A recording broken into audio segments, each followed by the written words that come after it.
자동차로 노면이 울퉁불퉁한 비포장 도로를 달리면 차가 좌우로 흔들리는 롤링 현상이 발생합니다. 이때 스테빌라이저라는 장치가 자동차의 흔들림을 가라앉혀서 안정적으로 주행할 수 있도록 해줍니다. 만일 차량 안정화 장치인 이 스테빌라이저가 없으면 안전하고 편안하게 자동차를 운전할 수가 없습니다. 우리가 인생을 살 때 울퉁불퉁한 비포장 도로와 같은 시기를 지나갈 때가 있습니다. 그때 흔들림을 가라앉혀줄 안정화 장치, 스테빌라이저가 필요한데 사람은 기계가 아니라 부품을 사용할 수 없습니다. 그래서 옆에 누군가가 대신에 스테빌라이저 역할을 해줄 사람이 필요한 거예요. 오늘 본문 말씀에는 그렇게 흔들리는 인생을 안정화시켜주는 이야기가 기록되어 있습니다. 여호수아서는 이스라엘 12지파가 가나안 땅을 정복한 땅을 분배받는 이야기를 기록해 놓고 있는데, 오늘 본문 말씀에는 야곱의 12아들 가운데 막내인 베냐민 지파가 땅을 분배받는 장면이 기록되어 있습니다. 성경이 말씀하고 있는 베냐민의 삶을 자세히 들여다보면 측은한 마음이 듭니다. 야곱은 레하, 라헬, 실바, 빌하 이렇게 4명의 아내에게서 12명의 아들을 낳았습니다. 레하와 라헬은 자매고 실바는 언니 레아의 종이고 빌하는 동생 라헬의 종입니다.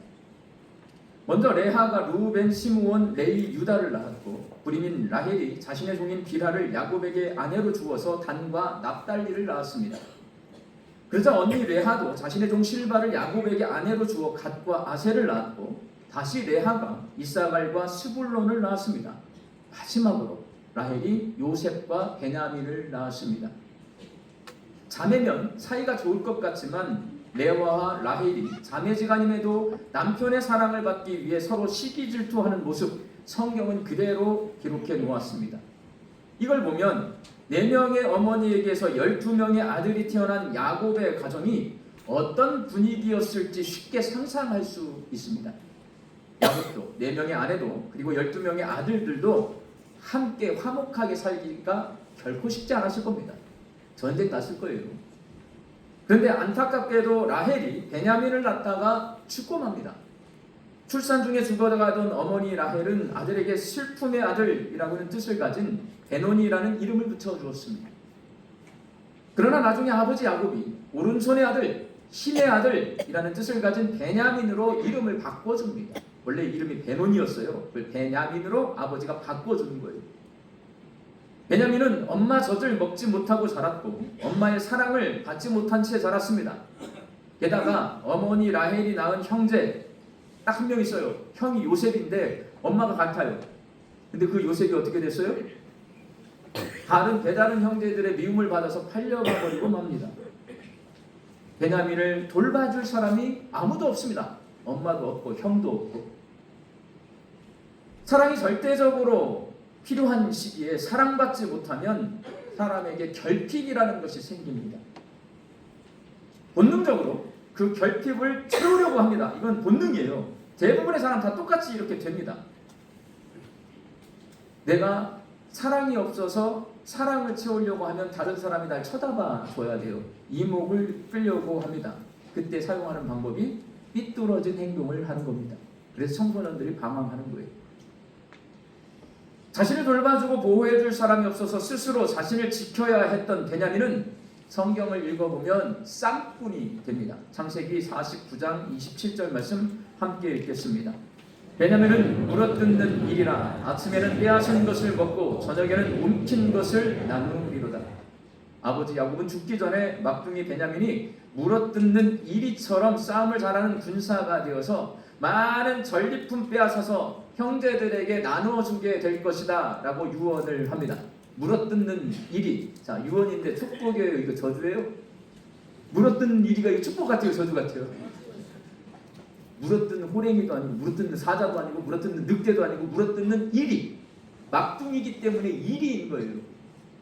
물어뜯어요. 쌈꾼이 되는 거예요. 실제적으로 베냐민은 전투에 능한 전사가 됩니다. 사사기 20장 16절 말씀 함께 읽겠습니다.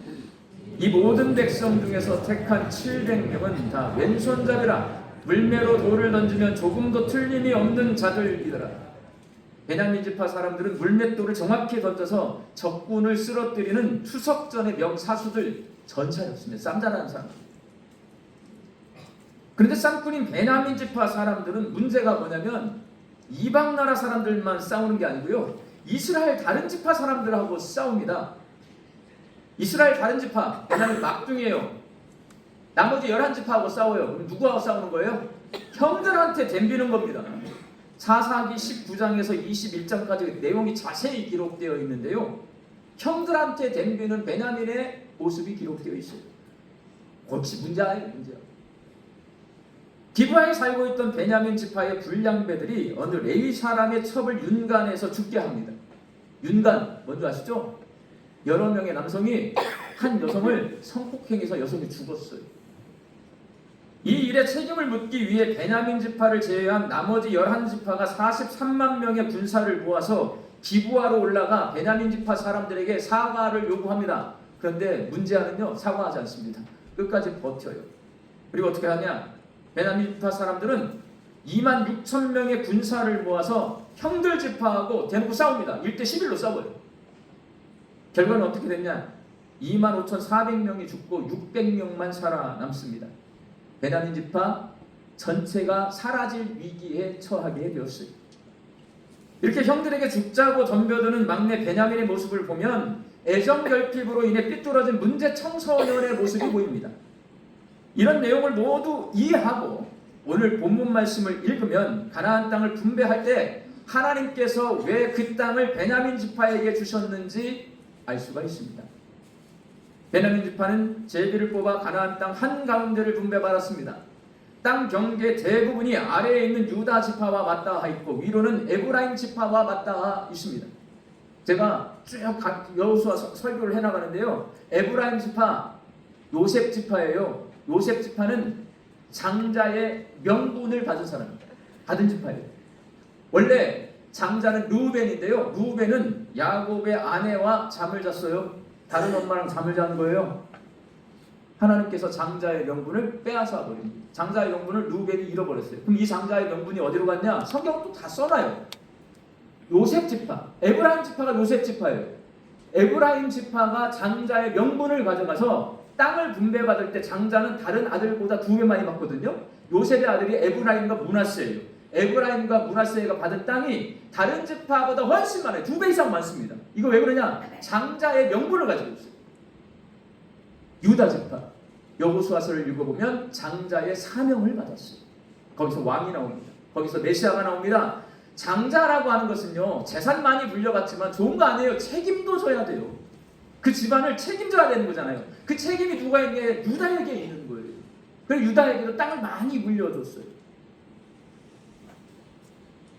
막둥이 베냐민은요, 제비를 뽑아서 유다 지파, 장자 지파예요.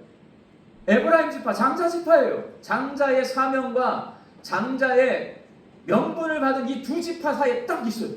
딱 보면 그렇게 보이잖아요. 이 지도를 보면 왜 하나님께서 베냐민 지파에게 이 땅을 주셨는지 알 수가 있습니다. 여러분, 가나안 땅을 분배할 때 하나님은 막둥이 베냐민 지파를 장자의 명분을 가진 에브라임 지파와 장자의 사명을 가진 유다 지파 사이에 이렇게 낑겨 넣은 이유는 뭘까요? 이유가 있으니까 저렇게 하는 겁니다. 오늘 설교 제목이 부모님 대신입니다. 아버지 야곱과 어머니 라헬 대신. 엄마 사랑 못 받았습니다. 아버지 사랑도 못 받아요. 이 부모님 대신에 형들 지파가, 특별히 장자의 명분을 가진 에브라임 지파와 장자의 사명을 가진 요셉 지파가 애정 결핍으로 쌈꾼이 되어버린 베냐민 지파를 잘 돌보도록 가나안 땅 한가운데 2지파 사이에 베냐민 지파의 땅을 분배해 주신 거예요. 여호수아서에 기록되어 있는 가나안 땅 분배에 관한 내용을 읽으면 우리가 알지 못하는 지명과 성읍 이름이 나열되어 있어서 그것들이 왜 기록되어 있는지 알 수 없어요. 그렇지만 이렇게 지도로 보면 베냐민 지파에게 분배된 땅을 통해 이 하나님의 음성, 부모님 대신에 막둥이 잘 돌보거라, 이 하나님의 음성을 들을 수가 있습니다. 성경에는 형들이 베냐민을 돌보는 이야기들이 기록되어 있습니다. 궁금하더라고요. 베냐민 지파가 쌍꾼이 되었다는 걸 금방 알겠어요. 찾아보니까 금방 나와요. 그럼 이제 쌍꾼이 베냐민을 오늘 지도에 나온 것처럼 형들이 돌봐줬는가? 돌봐줬습니다. 제가 다 찾아봤어요. 요셉이 애굽의 총리 대신이 되었습니다. 그때 아버지 야곱은 가나안 땅에 살고 있는데 대기근이 와요. 다 굶어 죽게 생겼어요. 그래서 요셉이 애굽에 가 있고요. 나머지 11명의 아들은 야곱과 함께 있는데 애굽에 가서 곡식 얻어오라고 10명의 아들을 보냅니다. 베냐민은 안 보냅니다. 베냐민만 데리고 있고 나머지 10사람 다 보내요. 그럼 제가 생각해봤어요. 자, 베냐민이 막둥이라서 데리고 있는 걸까요? 문제 알아서 사고 칠까봐 데리고 있는 걸까요? 오늘 이 말씀을 준비하다 보니까 이건 문제한 거예요. 안 보내는 거예요. 가면 못 올 것 같아. 거기 가서 사고 쳐가지고 죽을지도 몰라. 그래서 안 보내요. 데리고 있습니다. 10명의 형들이 요셉을 찾아왔습니다. 형들을 알아본 요셉은 시몬을 볼모로 붙잡아요. 왜? 내 동생 베냐민 보고 싶어요. 그래서 형들을 다시 가나안 땅으로 아버지에게로 돌려보내서 베냐민을 데려오게 합니다. 아버지가 보낼까요? 안 보낼까요? 안 보냅니다. 왜? 시몬이 거기 잡혔는데 베냐민 데리러 왔어요. 베냐민 데리러 가면 베냐민도 못 돌아올 거라고 야곱은 생각을 하는 거예요. 안 보내요. 그러니까 루벤이 설득을 해요. 아버지 보내주세요. 안 보냅니다. 장자인 루벤이 말할 때 아버지 야곱은 거절합니다. 그런데 웃겨요. 넷째 아들이 유다잖아요. 유다가 아버지를 설득합니다. 설득 방법이 달라. 아버지, 제가 보증하겠습니다. 내 아들들의 생명을 저당 잡히고 내가 보증하겠습니다. 보내주십시오, 베냐민. 그럼 제가 가서 시므온도 데려오고 베냐민도 데려오고 곡식도 받아오겠습니다. 아버지 야곱이 허락을 합니다. 자, 장자권이 누구에게 있는 거예요? 루벤에게서 유다에게 넘어가는 그 장면이 거기도 써있는 거예요. 장자의 사명을 가진 유다에게 가족들과 다른 형제들과 특별히 막내 베냐민을 돌볼 책임이 있다 발견할 수가 있어요. 요셉은 막내 베냐민을 보고 너무나 좋아합니다. 그리고 정말 웃겨요. 성경. 다른 형들에게는 곡식을 한 통을 줬다면 베냐민에는 5배를 줍니다. 지 동생이라고 5배를 더 줘요. 막둥이 챙겨줘요, 여러분. 그리고 사사기 19장에서 21장까지의 말씀에는 죽자고 형들 지파에게 덤볐다가 모두 죽고 남자 600명밖에 남지 않은 베냐민 지파 없어져 버리게 생겼어요. 이 지파를 보존하기 위해서 나머지 11지파가 어떻게 하냐? 베냐민 지파가 회개해야 돼요. 11지파가 회개해야 돼요. 그쵸? 근데 11지파가 회개를 합니다. 성경 읽으면 너무 재밌어. 아니, 베냐민 지파가 회개를 하는 게 아니고요, 형들이 다 회개해요. 하나님 잘못했어요. 우리 동생 살려주세요. 함께 기도하고 돌보고 배려해 주어서 베냐민 지파가 다시 회복될 수 있도록, 소생할 수 있도록 해줍니다. 이게 써 있어요. 19장, 사사기 19장에서 21장까지 돼요. 그렇게 형들 지파의 돌봄과 배려 속에 회생한 베냐민 지파는 이스라엘의 첫 번째 왕인 사울왕을 배출합니다. 되게 웃기잖아요? 그렇게 망해가는 그 지파에서 이스라엘의 첫 번째 왕 사울이 베냐민 지파예요. 거기서 왕이 나옵니다. 일반적으로 이런 왕이 나오면 정말 엄청난 거잖아요. 근데 되게 또 웃겨. 사울왕이요, 하나님 말씀에 불순종해가지고 왕에서 내려와요. 그리고 누가 왕이 됩니까? 다윗이 왕이 됩니다. 여러분, 조선시대 둘째 아들이 왕이 됐고 첫째 아들이 있어요. 그럼 첫째 아들 살아남습니까? 죽습니까? 왜 죽이? 뭐 이렇게 죽게 죽여요? 둘째가 왕이 되고요, 첫째가 살아남아 있으면 숙청이라는 걸 합니다. 왜냐하면 나중에 반란이 일어나서 이 왕의 자리를 빼앗으려는 시도가 계속 있기 때문에 첫째 아들을 죽이고 다른 아들도 왕감이 있으면, 왕이 될 만한 이 기질이 보이면 다 죽여요. 베냐민이 왕이었어요. 유다가 다시 왕이 됐어요. 그럼 베냐민 지파 잘해줘야 돼요? 숙청해야 돼요? 그런데 되게 웃깁니다. 다윗과 유다 지파 사람들은 숙청하지 않습니다. 베냐민 지파 사람들과 공존합니다. 나중에 북이스라엘과 남유다로 나라가 분단될 때에 베냐민 지파는 유다 지파를 따라 남유다에 속합니다. 12지파가 있는데요. 10지파는 북이스라엘이 되고 2지파만 남유다가 되는데 베냐민 지파가 유다 지파에 붙어가지고 남유다가 된 거예요. 유다가 끝까지 막둥이 베냐민을 책임지는 거예요. 성경은 그걸 다 써놨어요.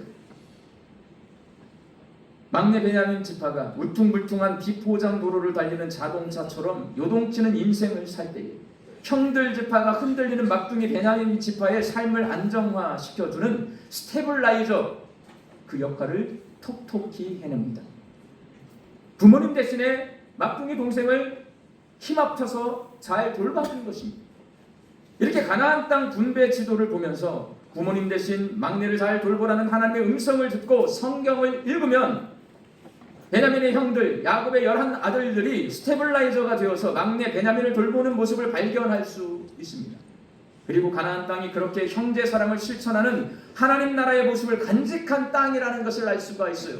거기 보면 이 가나안 땅은 막둥이를 형들이 챙겨주는 땅이에요. 사랑의 땅이란 말이에요. 하나님 나라가 거기 임한 걸 볼 수가 있습니다.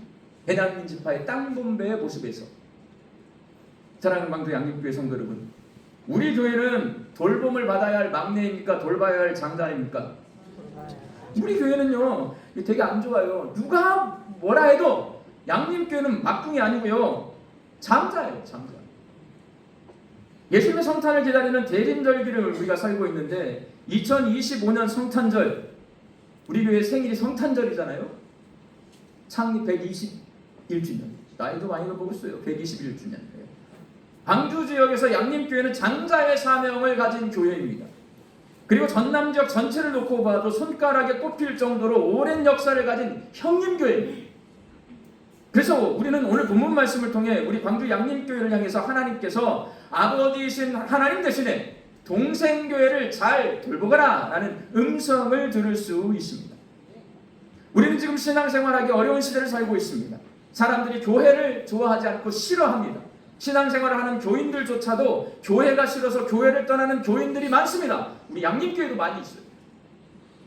성도수가 줄어들고 전도가 되지 않고 온갖 비판과 비난의 소리를 듣는 이 시대이다 보니 장자의 사명을 가진 우리 양림교회가 동생교회들을 격려하고 위로하고 용기를 주며 잘 돌봐줘야 합니다. 2주 전이에요.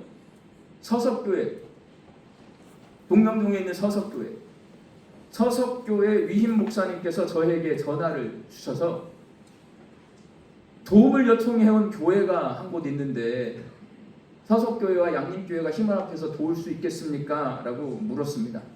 어떤 내용이냐면 이래요. 진도 용장교회 새로운 담임 목사님을 모시게 되었습니다. 그런데 사택과 교육관이 낡아서 비가 새고 단열이 되지 않아 부임하신 목사님이 사택에서 생활할 수 없고 교육관에서 애들을 가르칠 수가 없는 거예요. 저기에 앞에 있던 목사님이 사셨는데 목사님이 사택에 아무도 못 들어오게 하신 거예요. 그리고 거기 사는데 거기가 비가 새고 너무 추운데 거예요. 목사님이 거기서 청빈하게 사시다가 이제 방을 빼고 나가실 때 보니까 사람 살 곳이 못 돼. 저 고쳐야지 새 목사님을 모실 수가 있어요. 교육관도 너무 낡았어요. 고쳐야지 아이들을 교육할 수 있어요. 그래서 고민하다가 용종교회 성도들과 동네 주민들 그리고 부임하신 목사님이 건축 헌금을 해서 사택과 교육관을 수리할 수 있는 건축 자재를 딱 구입을 했는데 돈이 딱 떨어졌어요. 뭐가 없어요? 공사비가 없어요. 공사비. 그래서 서석교회에 전화를 해서 도와줄 수 있습니까? 그랬더니 규모가 좀 크니까 서석교회가 혼자 못 돕겠으니까 우리 양림교회 전화를 해서 같이 도울 수 있겠습니까? 자, 도와야 돼요? 말아야 돼요? 그래서 제가 진도 용장교회 도움 요청의 건을 우리 교회 당회의 안건으로 내놓았고요.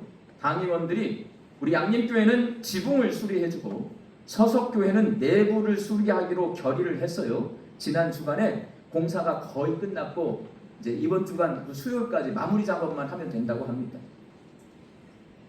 진도 용장교회에서 도움을 요청하는 그 사이에 2주어간에 전남로에 속한 두 곳의 교회에서 도움을 또 요청해 오셨어요. 그래서 진도 용장교회 건과 함께 세 건을 당의 안건으로 내놓아가지고 다 결의를 해서 다 도와드렸습니다. 잘했어요? 안 잘했어요? 잘했어요. 아버지이신 하나님 대신에 동생 교회들을 잘 돌보는 일을 최선을 다해 힘닿는 대로 실천할 수 있어서 감사합니다. 그리고 우리 교회가 라오스에 파송한 전승옥 선교사님께서요, 아버지이신 하나님 대신에 동생 교회들을 잘 돌보는 일을 하고 계세요. 다음은 지난 주간에 라오스의 전승옥 박미양 선교사님이 보내신 선교 편지를 제가 요약을 했고요. 선교 편지 전체는 구역장들을 통해 카톡으로 다 보내드렸어요. 뭔가 구역장이 어젯밤에 뭘 보냈거든요. 그거 다 읽어보시면 정말 감동적인 이야기가 써 있어요. 편지 내용. 전승옥 박미양 선교사님의 사역보고 꼭 보세요. 제가 요약해서 읽어드릴게요. 라오스 교회들은 12월 1일부터 1월 초까지 성탄 축제를 벌입니다. 이 기간 내내 성탄 축하 공연과 축하 잔치가 벌어집니다. 어느 장로님은 성탄 축제에 참여하기 위해 작은 오토바이에 부인과 어린 아들을 태우고 비포장길을 5시간 달려와서 성탄 축제에 참여했습니다. 성탄 축제에 들어가는 모든 비용은 1년 동안 모은 헌금으로 충당하는데 잔치를 위해 가축을 기증하는 성도들과 목회자들도 있습니다. 저도 미리 모아둔 예산과 한국의 몇몇 교회들과 개인이 보내준 헌금을 잘 분배하여 라오스의 교회들이 성탄 축제를 준비할 수 있도록 돕습니다. 예수님께서 그 어느 곳보다 라오스의 성탄 축제를 기뻐하시리라 믿습니다. 라오스의 성탄 축제에 참여하면 가슴이 두근거리고 먹먹해지고 보는 것 자체만으로도 감격스럽습니다. 라오스의 12월은 겨울이지만 꽃이 피는 봄입니다. 라오스의 12월은 하루가 아닌 매일이 성탄절입니다. 성탄을 한 달 노래하는 라오스, 말 구유처럼 작고 가난하지만 그 노랫소리가 기뻐서 눈물이 납니다. 라오스는요, 호주랑 가까이 있나 봐요. 거기는 지금이 여름인가 봐요. 봄인가 봐요. 네. 성탄절에 눈이 오는 게 아니고 비 내리는 계절인 것 같아요. 이 라오스 사람들은 공산국가이다 보니까 예수님을 대놓고 믿을 수 없습니다. 평상시에 복음을 전하면 잡혀갑니다. 평상시에 대놓고 예배드리면 잡혀갑니다. 예배당 폐쇄됩니다. 그래서 몰래 모여서 예배를 드리고 복음은 전할 수가 없습니다. 그런데 12월 한 달 동안, 대림절기 동안만 동네 경찰들이 눈 감아줍니다. 정부 시책이 아니고 동네 경찰들이 눈 감아줍니다. 왜? 그 12월 한 달 동안 성탄 축제를 벌이는 라오스 교회에서 경찰들에게 선물도 주고 밥도 먹여주고 즐거운 동네 잔치가 벌어지니까 경찰이 이게 나쁠 거 없으니까 눈 감아줍니다. 그래서 라오스의 교회 성도들은, 저도 몰랐지만 전승옥 선교사님이 알려준 거예요. 1년 내내 성탄절을 기다립니다. 11달 헌금해서 성탄 축제를 기다리고 있다가 11달 동안 기다린 끝에 12월이 오면 모든 라오스 교회가 한 달 내내 성탄 축제를 합니다. 5시간을 그래서 달려가는 거예요. 다 못 썼는데요. 5시간을 달려간 이 장로님은 거기서 성탄 축제 참여했잖아요. 또 4시간을 달려가서 다른 교회 가서 또 성탄 축제를 참여합니다. 그래서 전승옥 선교사님 편지에 보면 비로소 라오스에서 사귀는 대림절이 무엇인지를 깨달았다는 겁니다. 광주 양림교회는 광주 전남 지역과 라오스의 형님교회입니다. 형님교회에게는 하나님 대신에 동생교회들을 잘 돌봐야 하는 사명이 주어져 있습니다. 그 사명을 잘 감당할 수 있도록 성도들이 화목해야 돼요. 다 쳐다보고 있어요. 광주 양림교회. 안 쳐다봤으면 좋겠는데 너무나 열심히 쳐다보더라고요. 우리 교회를 왜 이렇게 다 쳐다보는지 모르겠어요. 근데 우리가 싸워요. 안 돼요. 화목한 모습을 보여줘야 합니다. 평안하여 든든히 서가는 모습을 보여줘야 합니다. 동생교회들을 챙기고 돌봐줄 수 있는 넉넉한 마음 가지고 있어야 합니다. 예수님의 성탄과 창립 121주년을 기다리는 우리 광주 양림교회가 시절이 어려워 흔들리는 교회가 점점 많아지고 있는 이 시절에 하나님 대신에 동생교회들을 잘 돌보는 사명을 감당해서 흔들리는 교회들을 안정화시키는 스테빌라이저, 그 역할을 감당하는 우리 양림교회 될 수 있기를 예수님의 이름으로 축원합니다. 기도하겠습니다. 예수님의 성탄을 기다리는 대림절 3번째 주일에 주신 말씀을 통해 광주 양림교회에게 하나님 대신에 동생 교회들을 잘 돌봐야 하는 사명이 주어졌음을 깨달았습니다. 주신 사명 잘 감당케 하여 주옵소서. 서로 화목하게 신앙생활하는 모범을 보이고 평안하여 든든히 서가고 도움이 필요한 교회를 잘 돌보는 스테블라이저가 되게 하여 주옵소서. 예수님의 이름으로 기도하옵나이다. 아멘.